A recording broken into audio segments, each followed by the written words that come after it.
ئێرە باخی کاک عەزیزە لە ئاوایی گلێن سەرباناوچەی سنا. ئاشکرا لەگەڵ هاتن و دەستپێکردنی وەرزی پاییز جوتیاران بەرهەمی گوێزی ئەم ساڵیان لێ دەکەنەوە. لە ئێستادا کۆکردەوەی گوێزی ئەم ناوچەیە دەستی پێکردووە. ئایتە ئیشتە وەختەکانیان نەزانی؟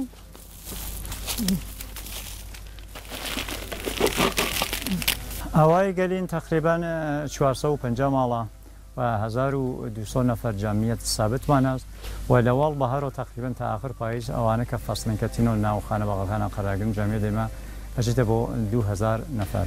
ولی لە کولە جەمیەتی ئاوایی گەلین ئەوانە کە گەلینی واقعەنەمە فرەمان کوچیان کردگە کە چوینە سەر بۆ ناو شارەکان لە شارەکان زیندگیەکان شاید جەمیە دێمە کولی 8000 تا 2000 بگەیت. ولی ئەوانە کە ئیسە لە ئاوایی گەلینە کە هەن کار ئەسڵیان کار کەشاوەرزی و دامداری و زەرمبووداریە.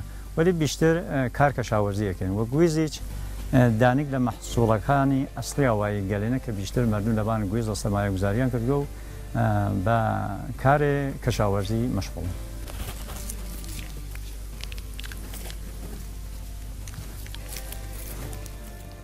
لە ئاوایی گلێن زیاتر لە 32,000 دۆلم زەوی کراونەتە دارگوێزەکان. بەمەش پارێزگای سنا لە پلەی دووەمدا بەدی دەکرێت لە بەرهەمێنانی گوێز لەسەر ئاستی ئێران و چاوەڕوان دەکرێت لەم ساڵدا و لە نێوباخەکانی پارێزگای سنا زیاتر لە 23,000 تۆن لە گوێز بەرهەم بهێنرێت. شغلێکە فەسڵیە مش خەریکی هاتینەتەک کاکە عەزیز گوێزی بووە تەکنی تی مامۆڵەن ئەم فەسڵە ئەم شغڵە شراوێ شغڵ گوێستەکاندن بە قۆڵ کوردی ڕوومانی.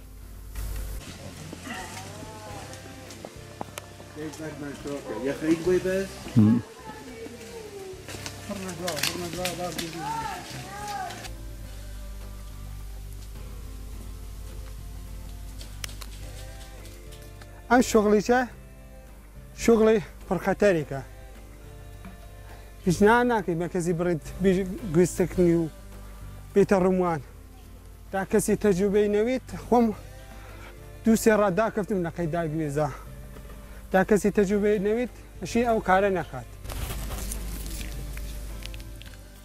لەم چەند ساڵانەی دواییدا پشتیوانیکردن لە جوتیاران و خاوەن باخەکان زیادی کردووە و هاوکاری دەکرێن تا بتوانن گوێزی ناوخۆ بەرەو دەرەوەی وڵات هەناردە بکەن و ئەم کەرتە بوژانەوەی بەخۆیەوە ببینێت.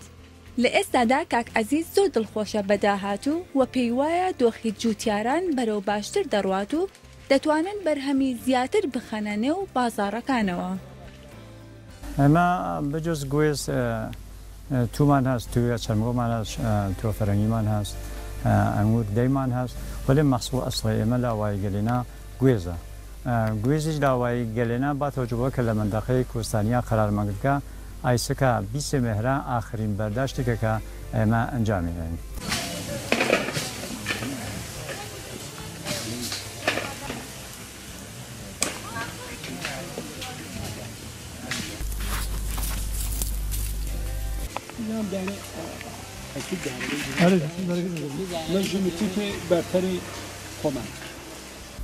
کە لە نەزەر تەولیدە و لە کشوەرە ڕۆتبەی دوومان هەست ساز ژێرکەشت باغاتە گوێزە ئوستانی کوردستان 8227 هکتارە لەم ساتێمە ساڵانە 23,000 تۆن تەولیدمان هەست.